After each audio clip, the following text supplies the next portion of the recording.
Hello, welcome to today's CyberThreat Report. Today is August 25th, 2011. Join us today. We have Jim Clausing.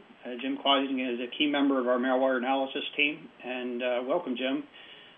You have a few things to discuss today. Is that correct? Yeah, a couple of things I want to talk about. The first is some new developments in malware and how they're trying to bypass antivirus and protections. The second thing I want to talk about briefly is a new Apache denial of service attack that's been getting a lot of press in the last 24 hours. And then a quick follow-up on last week's discussion of Telnet. All right, great. We also have John Hogoboom here today. John is a recognized expert in security analysis and a developer of many of our analysis tools, in fact. Welcome, John. What do you have to discuss today? Today I want to talk a little bit about social networking and some of the perhaps unthought of security risks that are opened by allowing your enterprise users to access social networks. Sounds interesting. And next we have Alex Bobotek. Alex leads our mobile messaging security activities and is a recognized authority on the subject. Thanks for joining us, Alex. And we welcome your insights throughout the program. What kinds of things have you been seeing lately? Well, thank you for welcoming me. It's a pleasure to be here. Two of the things that are notable that I've been tracking are, first, an increase in the sophistication of the mobile malware and spam attacks that we're seeing, and second, that China seems to be in the lead here, that many of the forms of abuse we see both in spam and mobile malware, we're seeing first and with higher frequency in China. It's a place to look for to see what's to come to the U.S. Yeah, that's actually an interesting observation. In fact, I think we've seen that. And, perhaps this is part of the reason behind it. A lot of the early exploits against mobile devices seem to have been targeting the Symbian OS. And as Symbian OS seems to be sort of on its way out, perhaps the folks that have developed sort of the motivation for attacking those types of devices are perhaps transitioning to the new operating systems. Do you think so? Absolutely. As in the desktop computer market, the abuse seems to follow where the operating system with the highest market share. And that has historically, on a global basis, been Symbian in the mobile space, with Android taking the lead there. And as we see this transition from Symbian in the lead to Android in the lead, the attacks seem to be following. Yeah, great. Well, thank you. And I'm Brian Rexroad, and I provide sort of a connection between understanding our threats and trying to transition our understanding of those threats to help our services, improve our services, and help our customers. I'll be addressing the Internet Weather Report today. So without further ado, let's move on here. And before we do that, in fact, let me give you a quick reminder that if you'd like to contact us with questions or suggestions on topics to cover, you can reach us at cyberthreat@list.att.com. So let me go ahead and pass the ball to you, Jim, and talk about these threats you've introduced. Thanks, Brian. The first thing that I wanted to mention was that we've been seeing an increase recently in malware that's infecting the master boot record. A few years ago, we used to see quite a bit of it. Mebroot was one of the first families of malware that did this, and then it seemed to disappear for a while. And lately, we've been seeing more of it, and Symantec actually pointed this out in their August threat update.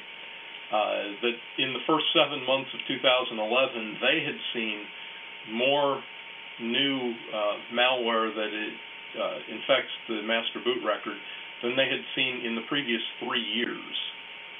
And that's the malware that we're seeing, that we've been analyzing. We're seeing quite a bit of this too. And one of the reasons that this is a big deal is that if malware can infect the master boot record, it can actually infect the OS at the lowest level before much of anything gets started. And so it's able to hide from all kinds of antivirus, anti-malware software because it's running underneath. It gets started up first.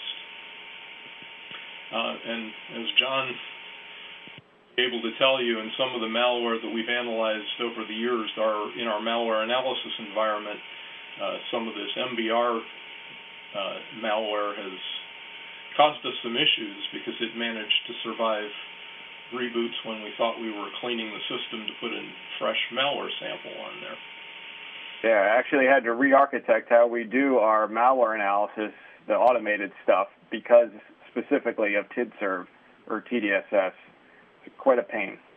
Yeah, and I had to do the same thing with one of our other malware analysis, automated malware analysis environments to make sure we cleaned out that master boot record before we reinstalled. So this slide that I've got up there basically is just showing a little bit of what I was talking about. If you manage to infect the master boot record, that gets installed right up front. Even it starts running that malware before it even starts loading the OS. One of the new things, though, that we've just seen in the last few weeks, and I'm just looking at my first sample that does this now, is instead of infecting the master boot record, they're infecting the volume boot record. Basically, what happens is when the master boot record goes to load the OS, it first has to load some code so that it understands the type of file system, and that's the volume boot record. And there are now a couple of malware samples that are actually placing their infection vectors here rather than in the master boot record. This allows them to survive cases where you are doing checksums on the master boot record, for example, to see if it's been modified. It hides in what is ordinarily parts of the disk that don't get looked at by a lot of antivirus. So I anticipate that this is going to be a growing trend here. We're going to see more malware of this type come along. Again, because the idea is if you can get your malware running before the OS gets loaded, you can hide from a lot of the antivirus and anti-malware stuff that doesn't get started up until later. Jim, is this why we expect to see an increase in MBR malware? Well, I think we're seeing the increase now because folks are realizing that they want to get in, hide behind before the OS gets loaded, hide from the antivirus and the anti-malware. Volumes of it, I don't really understand why we've seen so much more in 2011 than in the last 3 years, other than people maybe rediscovering this method that has been out there for a while. But this new one, hiding in the VBR rather than the MBR, this is a real new one, and I'm really not sure what to make of this one yet. I need to analyze the one sample that I've seen that does this, and I'm not sure what the malware authors are going to do with this particular one. So, Jim, do you know how many samples are out there that are infecting this volume boot record? I noticed you mentioned the Win64 Rovniks there. Is that the only one that we know about right now? That's the first one. That's the only one that I'm aware of. And this ESET which is an antivirus vendor, mentioned it in their blog earlier this week. I'm trying to get a hold of some of my other contacts to see if anybody else has seen this anyplace else. But so far, this is the only one I've seen. But it's a novel new way of getting in there before the boot manager. So I anticipate that we'll see more folks trying to take advantage of it if it's not too difficult to do. How difficult is the defense? Is there anything inherent in this attack that would make it advantageous, or is it perhaps just people exploring an avenue that we currently don't defend against? Can we expect the AV vendors to quickly address this threat, or is there going to be more of a delayed response, such as we saw in the response to image spam? That's a good question. I don't think that it's inherently impossible to defend against. How long it takes, I'm not sure. It's a question of whether the bad guys actually start using it very much or not. The antivirus vendors spend their time where they're going to get the most bang for the buck. So if we don't see any other folks following up on this, then I don't anticipate they'll spend a whole lot of their resources trying to defend against it. But we'll have to see how it plays out. Hey, Jim, do you happen to know how they write to the volume boot record? Is it using direct disk access, or are they using Windows system calls to do that? I believe that they're using direct disk access after they read the partition table, but I haven't actually looked that closely into this particular sample yet. The second topic that I wanted to talk about today was one that has been making the news for about a week now. There were some posts on the full disclosure mailing list last week about a denial of service attack against current versions of Apache by using special values in the particular header field, the range header in this case. The attack is not particularly new. Similar attacks were described about 4 years ago, actually, but they hadn't been seen in the wild too much, so the Apache developers hadn't actually fixed the problem entirely until now. But basically what happens is the range header, the HTTP range header, is a way of the client telling the surfer to give me back the web page in chunks.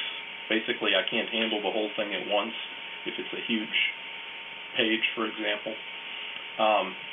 And the denial of service attack here is by giving it a very large number of ranges. The server basically has to split it up, and by splitting it up and creating a bunch of overlapping chunks can cause a denial of service, a resource exhaustion issue on the server. There are a couple of mitigating factors.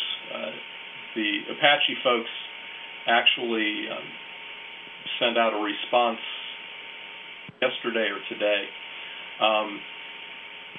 There are a couple of mitigating factors, though.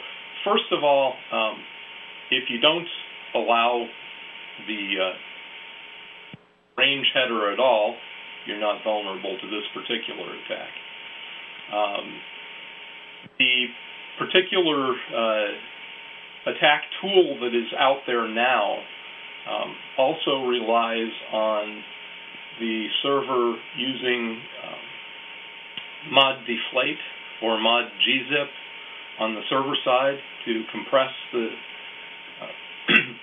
compress the pages when it sends it back to the client. But they also have mentioned a couple of mitigation options in the advisory that's up on the screen. The first one is to basically just limit the size of the range header. If you see more than 5 ranges or 10 ranges or however many you decide on, to drop that request or to unset the header. One of the other options is to take advantage of mod rewrite or mod security to rewrite the headers if it looks like this particular header is being used to improperly. They have promised a patch to Apache 2.0, 2.2, 2.3 in the next few days, next 48 to 96 hours. So the next 2 to 4 days, we're expecting a patch. Hey, so Jim, I just had a couple questions on this. So it appears that the Apache is not patched yet, but there are some mitigating actions that can take place.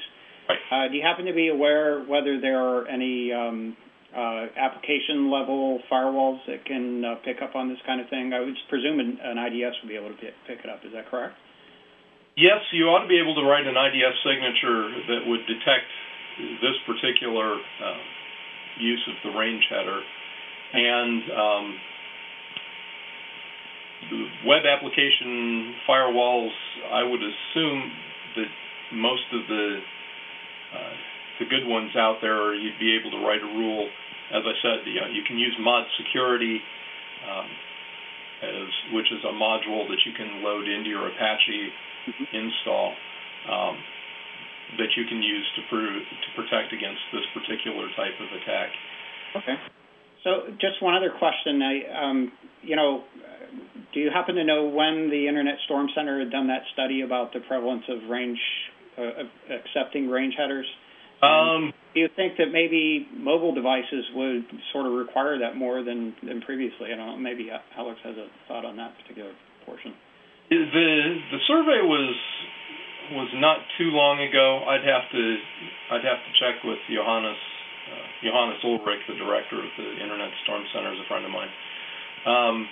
I'd have to check with him on exactly when he did it, but it wasn't too long ago. But you're right, the devices that have limited screen size and/or limited bandwidth are the ones that are going to be more likely to want to take advantage of the range header. So.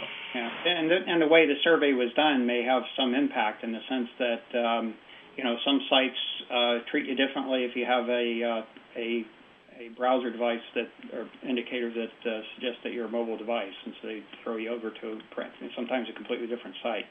Yeah, well, and one of the other things that I saw earlier this afternoon was that it also depends on how you've got your web server set up. If your root document is being handled by PHP rather than directly by Apache, it will look like you're not vulnerable, when in fact, if you go after, for example, an image or the save icon or something like that, that you still would be susceptible.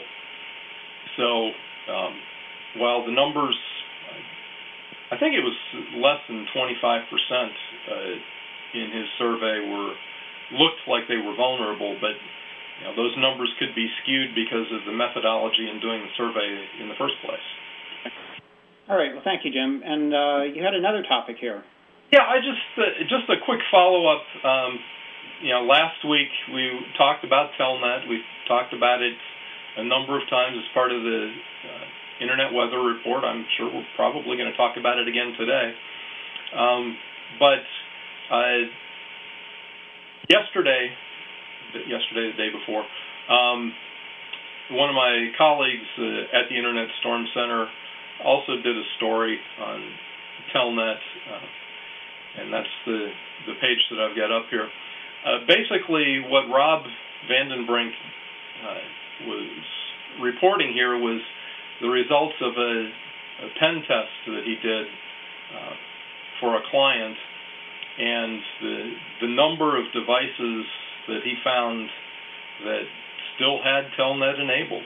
We've been talking about it as part of the weather report for months probably, but a couple of the things that I hadn't really thought about that he found in his pen test were things like the UPSs in a data center. The PDUs and the controllers for the UPS had Telnet available. That's actually kind of scary. If you can get into that and shut down the UPS, take out an entire data center. The domain controllers, in addition to some of the other network infrastructure devices that we've mentioned in the past and that we mentioned last week.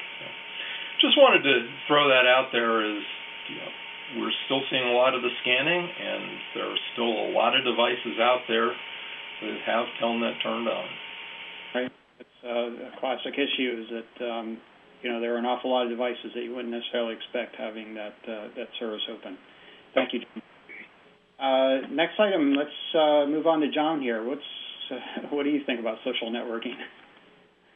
Well, I would not go running scared into the hills, but some things to worry about with social networks. There's actually a couple of articles that came out recently. We've talked about social networking before with respect to malware. It tends to, there's a lot of cases of malware that infect social networking sites or propagate via social networking sites. Kubeface is a great example that was around probably last year or the year before. I don't remember when it originally came out, but there have been other smaller operations since.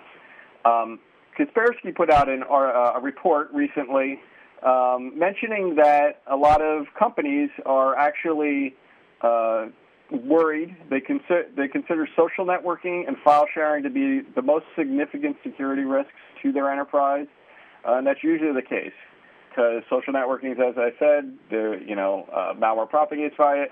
File sharing, especially peer-to-peer, there's a lot of rogue malware that gets inserted into real peer-to-peer sharing that's going on. One thing I wanted to mention that a lot of people haven't thought about is there was another article that came out this week referring to how certain attackers mine the data in your social networks. And we've seen this before with advanced persistent threats. These sophisticated attackers will actually go and look at what kind of data, what kind of relationships you have with people or what companies you have relationships with, and then use that information to specifically target you with a very convincing-looking spearfish or other method. This actual case that came up recently here, the attackers actually used LinkedIn to find to identify employees within a certain banking institution that were new to the institution. They had just joined that company, and then they actually made a phone call to that person purporting to be a higher-level manager in the company. Of course, that new person, they want to please, they want to do a good job. They just started with the company, and they were coerced into giving account information or access to accounts within that bank. So something to think about. We know we've seen this before in other cases where they use the information available on a social networking site for you. LinkedIn's a really good one because it keeps keeps a relationship of what businesses and people that you have business relationships with, which is really good if you're trying to get into, if you're an attacker and you're trying to get into a business, which is usually the case. However, Facebook, people also post on there sometimes that I just joined a new company, I got a new job, etc. So something to keep in mind. If you do allow your employees to use social network, it's a good idea to let them know of these types of threats. So one thing I just want to mention, just to wrap up real quickly, two of the common threat vectors, there's many, but we just went over them. Social networks help spread malware, which we mentioned, because users are usually willing to trust links that are posted on their friend's wall or on their pages, on their social networking site. And they also tend to trust more email that purports to be from that social networking site. We've actually seen a run recently this past week where there's a lot of spam email going out saying it purports to be from Facebook, says, hey, you have a new Facebook friend invite, click here to add this person as a friend, and if you do that, it actually takes you to a malware payload. The second thing that we mentioned that a lot of people don't think about, social networks reveal too much about you. So be cautious about what you put on your page. I can't say that I'm any better. If you look at my LinkedIn page, you can find out a lot of relationships that I have with various people inside the company here and outside. But just be conscious of that. Be wary of attacks that could be triggered by information that you're making available on your social networking sites that you might participate in. John, two questions. First, what kind of information is the riskiest for a user to post on their social networking sites? What should users avoid posting? Well, pretty much anything can be used in reality.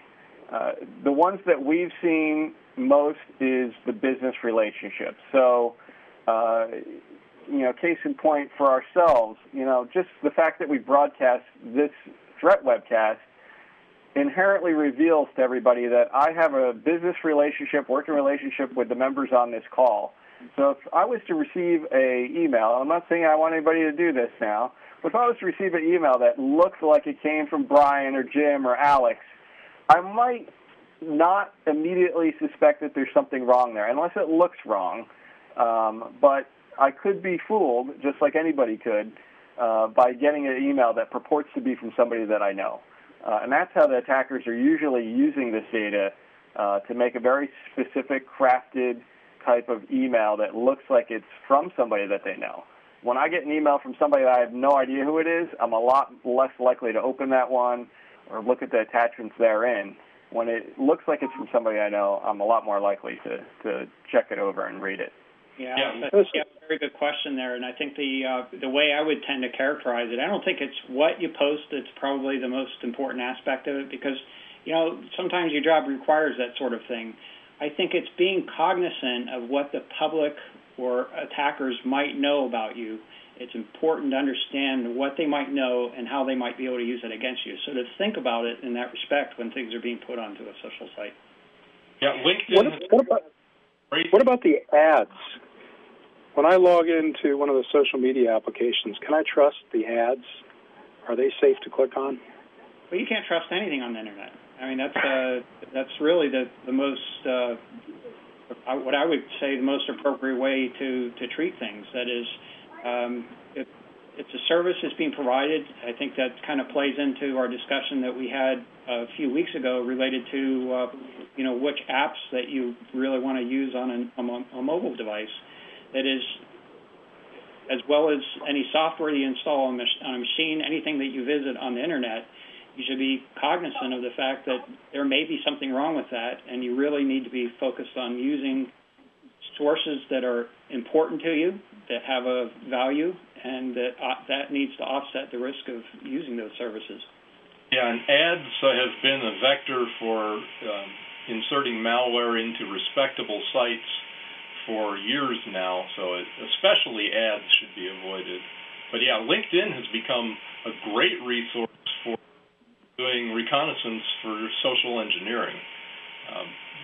My friends that do pen tests on a regular basis, that's one of the first places they hit.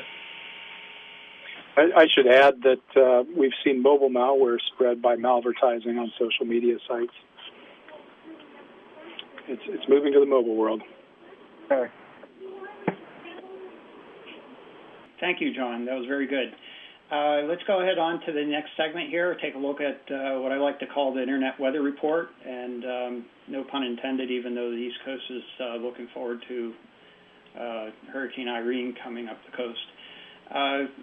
In the last week or so, I would say that there are no real revelations here, no storms with respect to the Internet activity. but certainly some developments of activity that we've previously reported, and we'll take a look at that. One at the top of the list here is activity associated with TCP destination port 3389. That's remote desktop protocol. We're continuing to see increases in the number of sources that are doing scanning on that port, and we'll take a closer look at that in a moment here. Secondly is activity on 1513 UDP. We reported that in the last couple of weeks. I just wanted to sort of give the green light on that one. That one has been identified as innocuous activity. That is, it's P2P activity associated with basically an internet cafe and gaming activity. So we're not nearly as concerned about that, although it is continuing activity.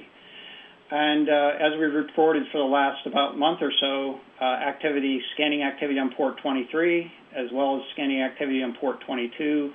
Both of those are continuing. We'll take a closer look at that and see how that's developing. And then we have also the scanning activity continuing on port 8909 TCP. That's related to identifying anonymous proxies. And we're also seeing an increase, somewhat subtle at this point, an increase in the number of sources that are scanning on port 443. That's SSL or encrypted web pages. We'll take a quick look at that. So with those things as an introduction, again, looking at activity on port 3389.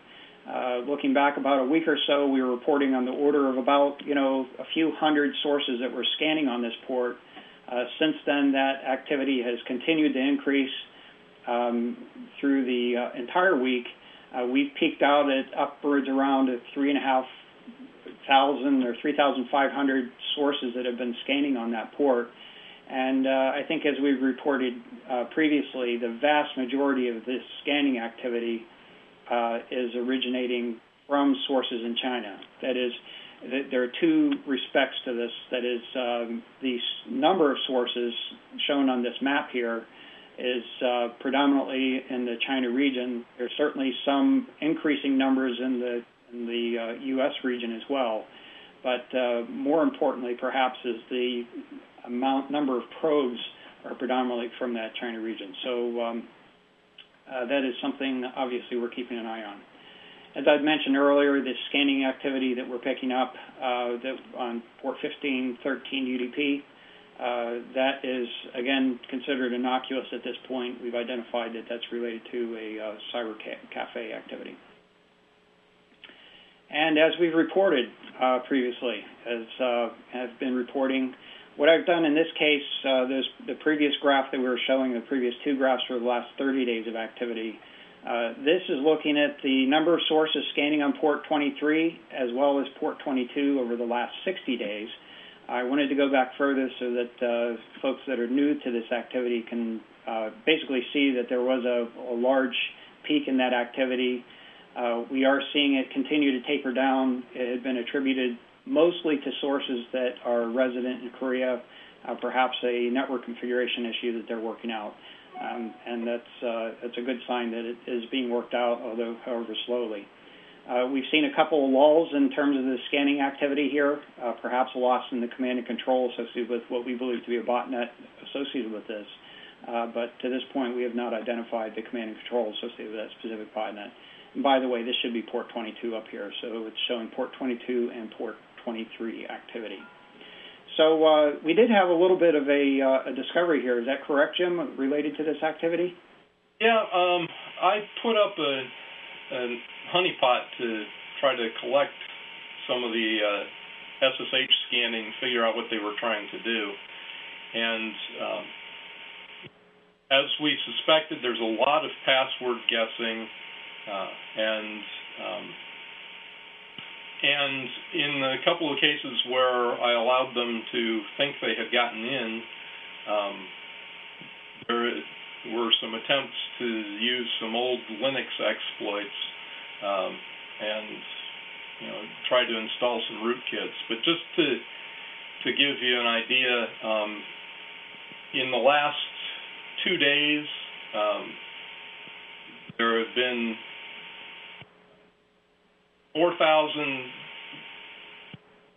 guesses, username password combination guesses on one day, and 2,000 on another day, which baseline, this particular honeypot that I've got out there has no DNS records. It's strictly found by somebody who's scanning across a wide range of IP addresses.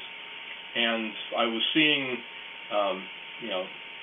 50 to 100 probes a day, and those jumped in the last couple of days to 4,200 and 2,600. So we're getting some interesting intel on what it is they're trying to guess, but I'm not really at the point where I want to talk too much about the details of what we found yet. All right, thanks, Jim. And that was actually an interesting observation of the last couple of days that you've seen a sort of an increase in the aggressiveness of that probing activity. I think that's consistent with what we're seeing across the Internet in general. That is, if we consider this to be roughly the average, over the last couple of days, we have seen I wouldn't say a significant increase, but certainly a noticeable increase in the number of probes. And just to put this into perspective, it's about 50 million probes per hour that this peaked out at in our analysis here. So, and then on average, perhaps around 20 million probes per hour that we're seeing picking up on our analysis. So that's apparently very consistent with what you've seen with the honeypot as well. Yeah, it's a lot of guesses by a few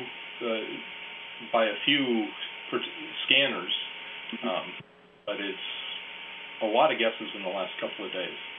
Well, that's in fact yet another sort of perspective of this. What this is really showing is an increase in the number of probes to different addresses, whereas what you're describing as well would be aggressiveness toward trying to guess passwords once a telnet server or SSH server has been identified. So also a good point of interest. Yeah, for a future webcast, I want to put together some more information on the nature of the attacks we're seeing. But just wanted to mention that for now.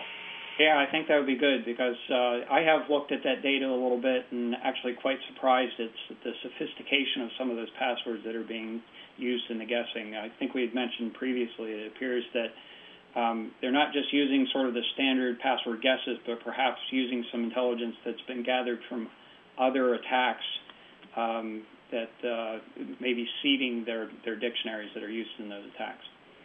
Some of them are really bizarre. Yes. So would you say that this, based on the current activity, both scanning and the password guessing, what are some notable predictions as to the kinds of attacks we're going to see in the near future? Do these look more like financially motivated bot control type activities, or does it fit more into the APT profile?